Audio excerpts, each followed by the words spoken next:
আমাদের জীবনে সব কিছু পূর্ব নির্ধারিত। ঈশ্বর সব কিছু ঠিক করে রেখেছে। আমাদের প্রত্যেকের জীবনেই প্রেম এসেছে, বন্ধুত্ব এসেছে এবং অনেক কাজের ক্ষেত্রেও অনেক ভালো ভালো মানুষের সঙ্গে আমাদের আলাপ হয়েছে এবং সেই মানুষদের সাথে আমাদের প্রত্যেকের কখনো ভালো সম্পর্কটা কন্টিনিউ হয়েছে, আবার কোথাও বা মাঝে গিয়ে ব্রেক হয়ে গেছে।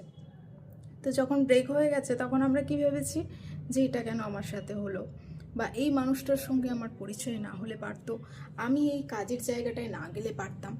তো একটা কথা কি, আমরা যারা ঈশ্বর বিশ্বাস করি তাদের এটা বিশ্বাস, যেমন আমার নিজের ব্যক্তিগত এটা বিশ্বাস যে এটা ডেস্টিনি, এটা ঈশ্বর বহু বছর আগে ঠিক করে রেখেছে যে এর সাথে আমার দেখা হবে, এখানে আমি যাব, এটা আমি করব এবং এখান থেকে আমি একটা ভুল করব এবং অভিজ্ঞতা নেব। তো কি ভুল করার শেষে যেটা কথা সেটা কি হলো? অভিজ্ঞতা।